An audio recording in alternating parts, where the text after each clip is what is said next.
In 2007, Quiznos had 5,000 restaurants. They invented premium fast food before anyone called it fast casual. They had viral ads, toasted subs, and were crushing it. Today, fewer than 200 stores remain. A 97% collapse.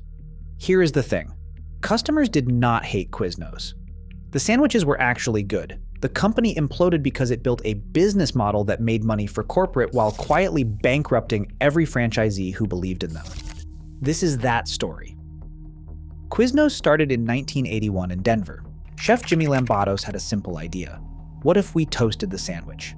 He said, heating brings out flavors. Sounds obvious now, but back then, Subway dominated with cold subs. Quiznos was different. Better bread, gourmet ingredients, open kitchens. They charged 20 to 40% more than Subway, and people paid it. This was premium positioning before anyone called it that. By 2004, they launched those weird Spong Monkeys ads. You remember those things? Singing rodents with bulging eyes, screaming about toasted subs. It was absurd. It was also brilliant. The ads went viral before viral was even a thing. Quiznos became cool. Between 2001 and 2007, they exploded from 1,000 stores to 5,000. It was the fastest growth in the industry. They became the second largest sandwich chain in America. And here is what blows my mind. Quiznos invented the entire playbook that Chipotle, Panera, and every modern fast casual brand copied. Premium ingredients, transparency, higher prices justified by quality. They were genuinely innovative. But innovation means nothing if the foundation is rotten. And Quiznos' foundation? Completely rotten. Here is where it gets dark. Quiznos created a subsidiary called American Food Distributors. Every franchisee had to buy all their supplies through this company. It seemed normal, right? Except Quiznos marked up everything. And I mean everything. In 2011, American Food Distributors made $225 million. Quiznos made $73 million from actual royalties. Corporate was making 3 times more selling overpriced food to franchisees than from their success. A $6 sandwich cost over $4 just in food. After rent, labor, and fees, franchisees had almost nothing left. They were paying roughly 10% more for ingredients than Subway operators. One industry analysis found Quiznos' supply margins were nearly double competitors like Cisco. This was not a franchise system. It was extraction. Franchisees also paid 7% royalties, plus 4% advertising fees. That is 12% of gross sales before they saw a dime. The business model was genius for corporate and catastrophic for operators. When stores struggled, corporate still profited from supply markups. The incentives were completely misaligned. Quiznos made money whether franchisees succeeded or failed. Actually, they made more when franchisees failed and got replaced. 2006. Quiznos sells 49% of the company to private equity firms for $875 million. It is a leveraged buyout. That means they loaded the company with hundreds of millions in debt. Now Quiznos needed aggressive growth to service those debt payments, so they started selling franchises like crazy. They opened stores everywhere, multiple locations within blocks of each other. Markets got saturated. Franchisees competed against each other for the same customers. Corporate did not care because they collected fees either way. New franchise fee, money. Supply chain markup, money. It did not matter if stores cannibalized each other. One franchisee described it perfectly. The company was more interested in selling franchises than helping franchisees succeed. By 2007, lawsuits started piling up. Franchisees sued for fraud, territorial violations, price gouging. In 2009, Quiznos settled a massive class action for $206 million covering 8,000 franchisees. 8,000. Another $95 million went to people who paid franchise fees but never even opened stores. Think about that. They sold franchises they knew would not work. The debt meant they could not slow down or fix problems. They just kept expanding, kept extracting, kept burning through franchisees. Then Subway dropped a bomb. March 2008. The $5 footlong. 5. $5 footlong. That jingle is still stuck in my head.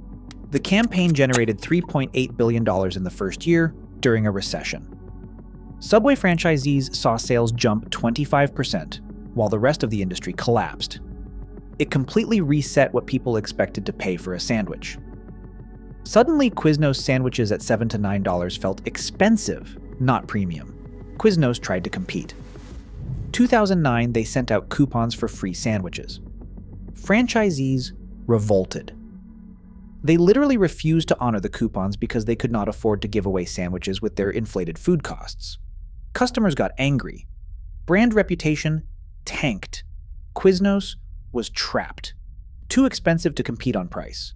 Not differentiated enough to justify premium pricing during a recession. They lost both ways. And the human cost? In November 2006, Bob Baber owned 2 Quiznos in Long Beach. He had invested $500,000, his entire life savings. His wife quit her job to help run the stores for no pay. Then Quiznos opened a competing location nearby. His sales dropped. He asked for help, and they terminated his franchises instead. He formed a franchisee association to fight back. Quiznos claimed he violated his agreement. The legal battle drained him of over $100,000 in legal fees. Courts ordered arbitration in Denver. He could not afford to travel while managing his businesses.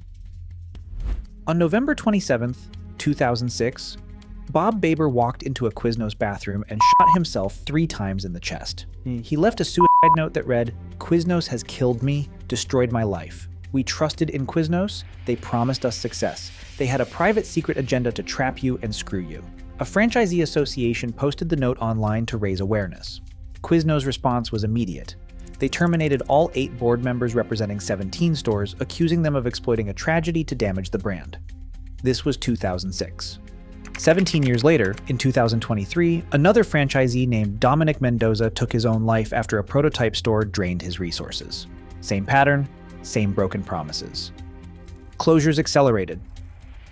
In 2007, there were 5,000 stores. In 2009, 4,000. In 2010, 2,100. In 2014, 1,400. That is when Quiznos filed for bankruptcy with $626 million in debt. The bankruptcy eliminated $400 million in debt, but it did not fix the core problem. Stores kept closing. In 2017, 400 locations remained. Today, fewer than 200 remain, a 97% collapse from peak. And listen, if you're finding this useful, hit subscribe.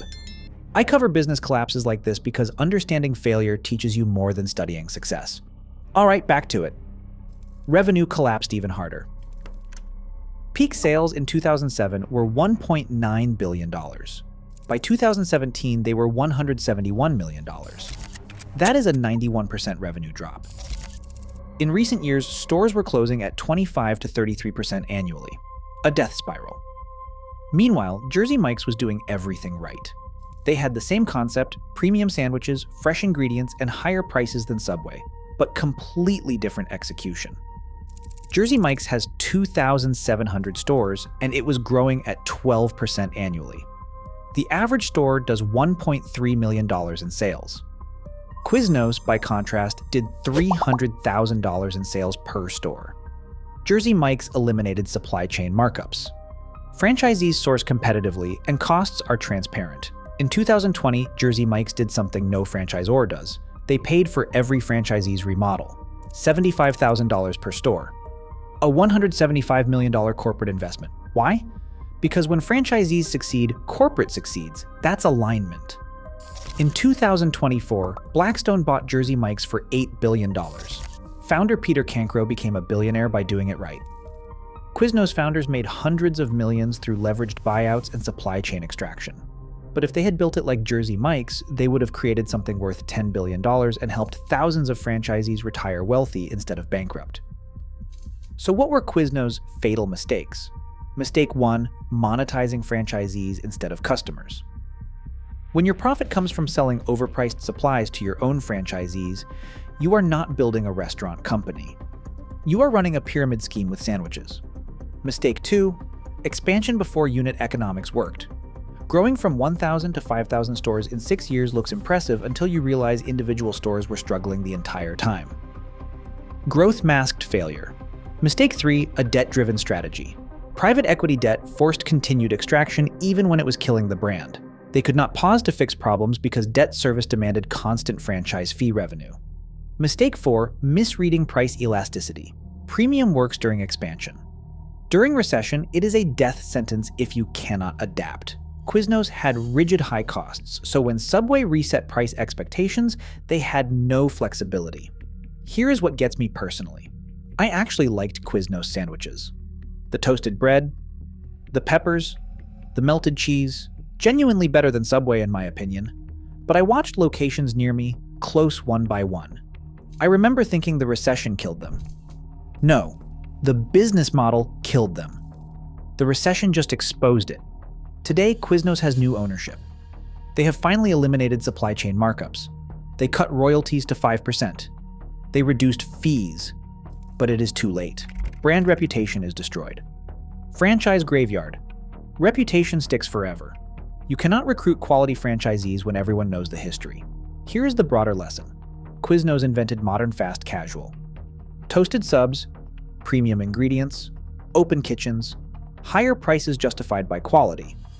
Every successful chain copied this playbook. Chipotle, Panera, Sweetgreen, they all borrowed from Quiznos. But Quiznos executed it the worst. The irony is almost funny. Almost. Quiznos spent years perfecting the art of toasting their sandwiches. But in the end, they only succeeded in toasting themselves. The American Bar Association now uses Quiznos as a cautionary tale in franchise law. Business schools teach it as an example of misaligned incentives. The industry asks, are you building a Quiznos or a Jersey Mike's? Are you extracting from partners or creating value together? Quiznos proved something brutal. You can invent the future, dominate the market, and still collapse completely if your franchisees cannot survive. Because here is the thing, corporate does not make sandwiches. Corporate does not serve customers. Franchisees do. When you build a system that profits from their failure, you are building your own extinction. 5,000 stores to fewer than 200. 97% collapse. Not because the sandwiches were bad, because the business model was poison. If this breakdown was valuable, subscribe for more deep dives into iconic business failures. Understanding what went wrong teaches you what not to do. That's it for this one. Thanks for watching.